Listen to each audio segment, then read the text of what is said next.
35歳で悟りの境地に至り仏教を開いたブッダ。その生涯はまさに彼の教えそのものを体現したような旅路でした。彼の優れた点はその鋭い問題意識とたゆまず修行を続けた努力の姿勢にあります。仏教の修行が実践を重視するように、彼が歩んだ道のりにこそ大切な教えがあるのです。今回は彼の生涯最後の旅を一緒に歩みながら、ブッダの最後の言葉について考えてみたいと思います。まずはブッダがどのようにして最後を迎えたのか、そのことからお話ししましょう。80歳になったブッダは領寿山と呼ばれる山で暮らしていました。体の衰えがひどく、自分の死が近いことを感じたブッダは故郷を目指して最後の旅に出ることを決意します。弟子たちを引き連れて説法をしながら生まれ育ったカピラバットゥの地を目指す道中、病に侵された彼は旅を続けることができなくなり、クシナーラの地で息を引き取りました。これらの詳しい出来事は大般涅槃経に記されており、その時の様子が鮮明に語り継がれています。領寿山を出たブッダはガンジス川を渡りベーサーリという町へ向かいます。それから季節が雨季に入り、一行はベルーバ村でしばらく足止めを食らいます。この時ブッダはひどい病に侵され、死ぬほどの激痛が起こったと言われています。しばらくして病は過ぎ去りましたが、衰えは著しく、彼は弟子に次のように言いました。なんだよ、私はもうおいくち、年を重ねて老衰し、人生の旅路を通り過ぎ老齢に達した。我が弱いは80となった。例えば古ぼけた車が革紐の助けによってやっと動いていくように、おそらく私の体も革紐の助けによって持っているのだ。この言葉から彼の衰えがどれほどのものだったか伺い知ることができますね。なんとか病から回復したブッダは故郷を目指して旅を続けました。多くの宗教では教祖や救世主が神通力を持っていたことを示唆する話が残っています。そして仏教においてもブッダの神通力を示す話がいくつかあるのです。その一つに寿命の素因と呼ばれるものがあります。寿命の素因とは生き続けるための霊力といえば分かりやすいでしょうか。寿命の素因を持っていることで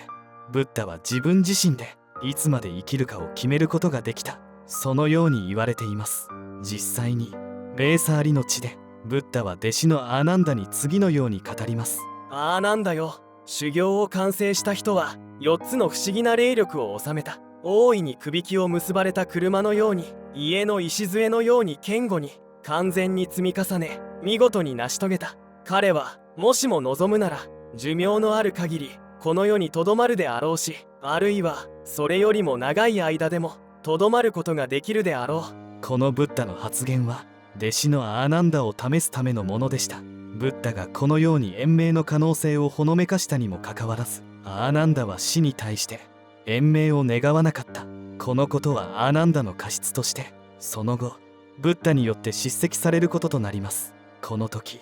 彼の心には悪魔が取り付いていて、それによって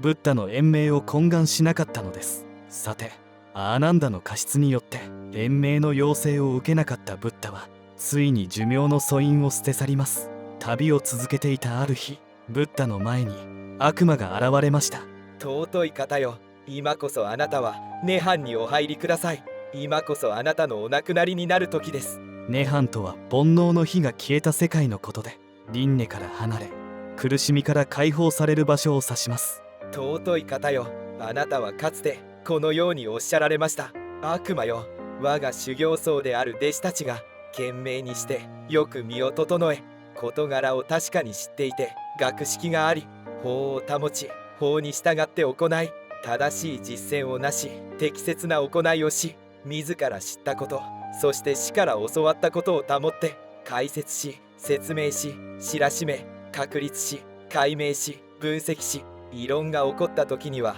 道理によってそれをよく説き伏せて、教えを反駁し得ないものとして説くようにならないならば、その間は涅槃に入らないであろう。あなたは確かにそのようにおっしゃいました。ですが今やどうでしょう。すでにそれは成就され、あなたの弟子たちは立派な修行者となられました。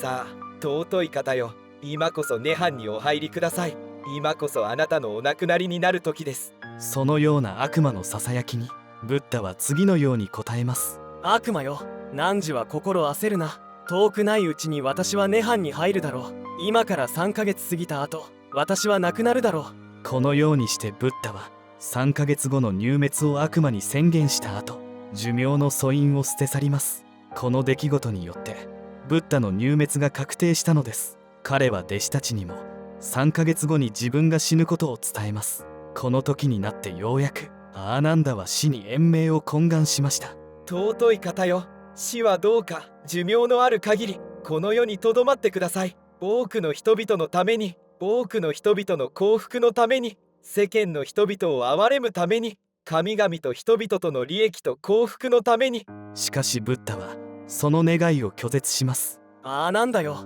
今はやめなさい。私に延命を願ってはならない。今はそれを願うべき時ではない。それでもアーナンダは諦めきれずに3回にわたって死に懇願します。そして3回目の懇願の際にブッダは弟子に問います。なんだよ、お前はなぜ3度までも私を悩ますのか。するとアーナンダは次のように答えました。尊い死よ、私は次の言葉をあなたからお聞きしました。なんだよ、修行を完成した人は4つの不思議な霊力を収めた、大いにくびきを結ばれた車のように、家の礎のように堅固に完全に積み重ね、見事に成し遂げた。彼はもしも望むなら寿命のある限りこの世にとどまるであろうし、あるいはそれよりも長い間でもとどまることができるであろうと。それはかつてブッダが彼に延命の可能性をほのめかした時の言葉でした。それを聞いてブッダは彼に尋ねます。なんだよ、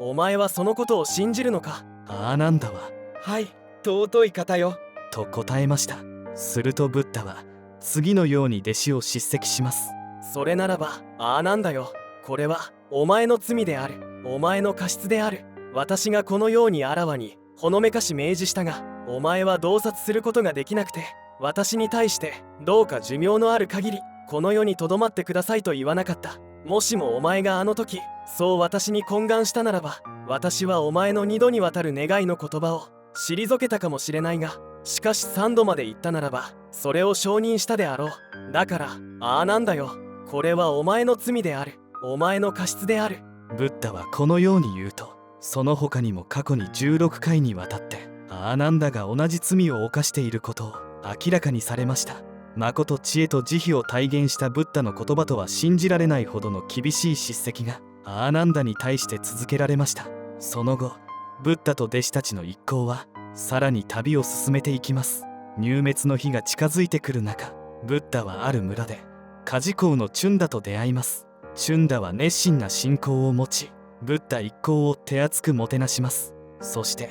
チュンダから供物として差し出された食べ物をブッダは召し上がられました。その食べ物はキノコを使った料理だったそうです。さて、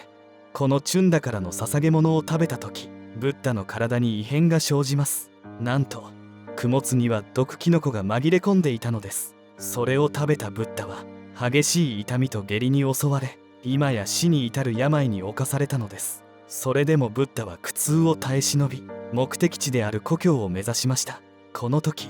供物を捧げたチュンダの心情はどのようなものだったのでしょうか。信奉するブッダに毒キノコを出してしまったのですから、強い罪悪感に駆られ自分をひどく責めていたことでしょう。ブッダはチュンダの心中を察して、後に誰かが彼のことを責めないように弟子のアーナンダを呼んで言いました。私には忘れがたい供養があり、一つは苦行を捨てた後のスジャータからの施しであり、もう一つはチュンダからの供養を受けた食物である。涅槃に入る前の最後の供物は他のどんな供物よりもはるかに大きな果報と功徳がある。それをチュンダに伝えよう。アーナンダからブッダの言葉を聞いたチュンダは額を地に押し付けて激しく泣いたと言われています。自らが毒によって苦しみながらチュンダの後悔の念を和らげようという深い慈悲を示すブッダ。クシナーラに着いた彼はついに歩くこともままならなくなり、サラ僧侶のもとに寝床を作らせました。そこへ頭を北にし、右脇を下にして横たわるブッダ。いよいよ入滅の時が近づいてきたのです。偉大なるブッダの死が目前に迫っている中、弟子たちは動揺を隠せませんでした。長年そばに付き従ってきたアーナンダは陰で一人で泣いていました。そんなアーナンダの姿を見てブッダは語りかけます。なんだよ、悲しんではいけない、嘆いてはいけない。あらかじめ私はお前たちに言ったではないか。すべての愛しいもの、好ましいものと別れ離れ別になると生じたもの、因縁によって作られたもの、破壊されるべきものが破壊されない、そのような道理がありえようか。お前たちは次のように思うかもしれない。教えを説かれた死は去ってしまわれた、我々の死はおられないと。しかしそれをそのように見なしてはならない。私の亡き後は私が説いた法と律がお前たちの死である。今もそして私の去った後もただ自身を灯火とし自身を拠り所として他に頼ることなく、真理を灯火とし真理を拠り所として他に頼ることなくひたすら修行に励むのだ。そのものこそが私の弟子暗黒を超えるものなのだ。このようにして弟子たちを落ち着かせたブッダは皆に尋ねました。修行僧の誰かの心にブッダについて、法について、相談について、道について、あるいは実践について疑問が生じるかもしれない。もしそういうことが起こりそうならば今私に尋ねよ。後になって死の目の前にいながら死と面と向かって尋ねることをしなかったと後悔することがないように。この言葉に弟子たちは皆黙っていました。ブッダは同じことを3度繰り返して尋ねましたが弟子たちは沈黙したままです。そこでブッダはこのように言います。修行僧たちよ、お前たちは死を尊敬するがゆえに尋ねないのかもしれない。では仲間が仲間に尋ねるようにしなさい。ブッダがこのように言われても修行僧たちは皆黙っていました。そこでアーナンダはブッダに言いました。尊い死よ、これは不思議なことです。驚くべきことです。一人の修行僧にも疑い疑念が生じてはおりません。アーナンダのこの言葉にブッダは次のように答えます。なんだよ、お前は清らかな信仰からそのように語る。だが私はこう認識している。この修行僧の集まりにおいては一人の修行僧にも疑念が起こっていない。この500人の修行僧のうち最後の一人でも聖者の流れに入り堕落から身を守り至高の地に到達すると。こうしてブッダは自身の入滅の前に弟子たちの疑念のないことを明らかにされました。そしてついに最後の時が訪れます。諸説ありますがそれは紀元前383年の歓喜の夜だったと言われています。生老病死の苦しみから逃れるため29歳で出家したブッダ、35歳にして悟りを開きその後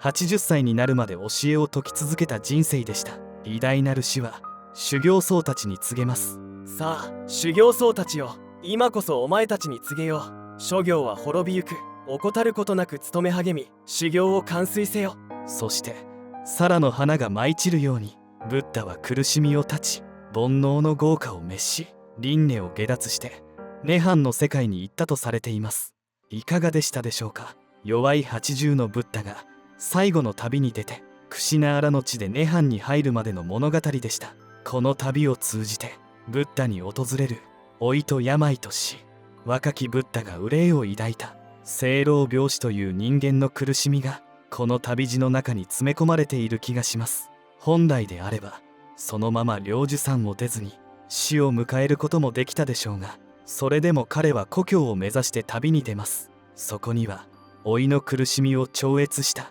彼の精神性が現れているように感じられます。またチュンダの供物によって毒に侵されるブッダでしたが自身の苦しみにとらわれずチュンダの心を救うための慈悲を示しました。そこには病の苦しみを超越した彼の精神が現れています。そして自身の死を前にして弟子たちの疑念がないことを確認しブッダの死後に弟子たちが迷わないようにと最後に道を示しました。そこに死を前にした恐れや苦しみは一切ありませんでした。この最後の旅の物語を通じてブッダ自身の修行の出発点だった生老病死の苦しみ、それらを克服したブッダの姿が克明に描かれています。ブッダの弟子としてよく登場するアーナンダは10代弟子の一人とされ側近として25年にわたりブッダに仕えてきました。誰よりもブッダの説法を多く聞いていたため多聞第一と呼ばれた弟子です。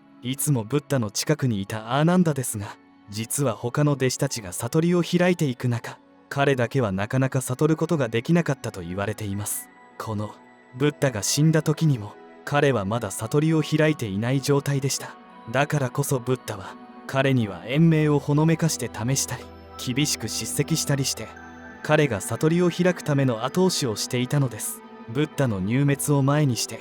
嘆き悲しむアーナンダにブッダは言いました。泣くな、嘆くな。前から言っていたではないか。愛する者とはいつか離れなければならないと。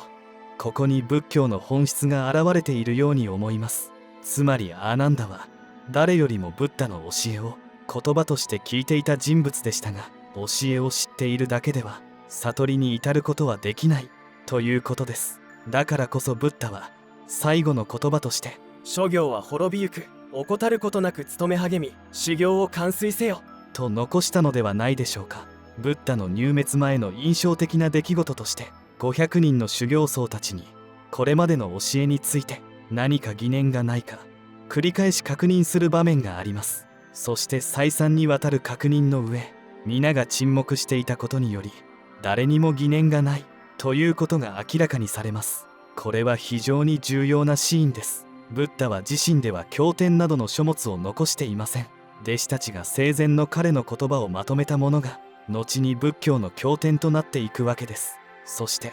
ブッダが入滅前に語った教えは完全であり、その場にいた修行僧たちは論理としての仏教を完全な形で継承したわけです。仏教の教えは論理と実践で成り立っています。ブッダが言ったように怠らずに努力して修行を完成させることが重要であり、実践が仏教の本質であると言えるでしょう。自身の入滅により諸行無常を体現したブッダはそのようにして完全な教えを残して涅槃へと至ったのでした。さてブッダの入滅時には悟りに至っていなかった弟子のアーナンダですが、その後彼はそれまで以上に熱心に修行に励み、瞬く間に悟りを開いたとされています。悟りを開いた弟子たちはアラカンと呼ばれていましたが、アラカンとなったアーナンダはブッダの教えを確認する会議仏典結集へ参加します。アラカンとなった500人の弟子が集結し、ブッダが言ったことを振り返りながらその教えに間違いがないかを確認していく集会です。もし500人のうち1人でもそうではなかったと思うというものが現れたら、そこで議論を行い全員一致が取れたものだけが経典に載せられるという厳しい会議でした。その中でもアーナンダの記憶力は群を抜いており、彼がブッダの言葉を暗唱すると弟子の一人がありし日のブッダを思い出して感激のあまり気絶したとも言われています。アーナンダがブッダの教えを詳細に記憶し理解していたことが死の教えを継承していく上でとても重要な働きを担ったのです。そしてこのアーナンダの悟りへの道は寿命の素因を捨て3ヶ月後の入滅を宣言したブッダの導きによるものが大きかったでしょう。さてその後仏教は大きな変化の流れに飲み込まれていきます。ブッダの死後約100年が経った頃に教団が真っ二つに分裂する事態が起きたのです。これは仏教の歴史では根本分裂と呼ばれ、仏教が上座部仏教と大乗仏教の2つの教団に分裂するという大きな出来事でした。その後も伝来とともにさまざまな部派仏教へ分かれていくわけですが、このような教団の変化もまた諸行無常の現れだと言えるでしょう。ブッダは自らと法を灯火としよりどころにせよと説きました。これは自灯明、法灯明とも呼ばれています。自灯明とは他のものに左右されず自分自身を頼りに生きなさいという教えです。法灯明とは他のものに左右されず仏教の教え真理を頼りに生きなさいという教えです。なぜ自らをよりどころとする自灯明だけではダメで法をよりどころとする法灯明だけではダメなのでしょうか。そこにはブッダの深い洞察と知恵が隠れているように思えます。その後の仏教教団が分裂していったように、あらゆるものは無常であり永遠不変のものはありません。だからこそ法をよりどころにしながらも盲信してはいけないし、自己を頼りとしながらも不確かな存在である自己に執着してもいけない。常に法の正しさを自己によって問い、自己の正しさを法によって問う、この思考の繰り返しこそが修行の道であり、涅槃に至るための灯明なのだと言えるのではないでしょうか。それでは最後に経典スッタニパータから死についてのブッダの言葉をご紹介してこの動画を終わりにしたいと思います。スッタニパータ、死について。この世における人々の命は定まった姿がなく、どれだけ生きられるかわからない、痛ましく短くて苦痛を伴っている。生まれた者どもは死を逃れる道がない。老いに達しては死ぬ。実に生ある者どもの定めはこの通りである。熟した果実は早く落ちる。それと同じく生まれた人々は死なねばならぬ。彼らは常に死の恐れがある。例えば刀工の作った土の器がついには全て破壊されてしまうように、人々の命もまたその通りである。若い人も壮年の人も愚者も賢者も全て死に屈してしまう。全てのものは必ず死に至る。彼らは死に捕らえられてあの世に去っていくが、父もその子を救わず、親族もその親族を救わない。見よ、見守っている親族がとめどもなく悲嘆に暮れているのに、人は屠殺場に引かれる牛のように一人ずつ連れ去られていく。このように世間の人々は死と老いによって害される。それゆえに賢者は世の成り行きを知って悲しまない。汝は来た人の道を知らず、また去った人の道を知らない。嘆き悲しんでは心の安らぎは得られない。ただ彼にはますます苦しみが生じ、体がやつれるだけである。見よ、他の生きている人々はまた自分の作った業に従って死んでゆく。彼ら生ある者どもは死に捕らえられてこの世で恐れおののいている。例えば家に火がついているのを水で消し止めるように、そのように知恵ある聡明な賢者は悲しみが起こったのを速やかに滅ぼしてしまいなさい。例えば風が綿を吹き払うように、己が悲嘆と哀愁と憂いとを取り除け。己が楽しみを求める人は己が煩悩の矢を抜くべし。煩悩の矢を抜き去ってこだわることなく心の安らぎを得たならば、あらゆる悲しみを超越して悲しみなきものとなり安らぎに帰るだろ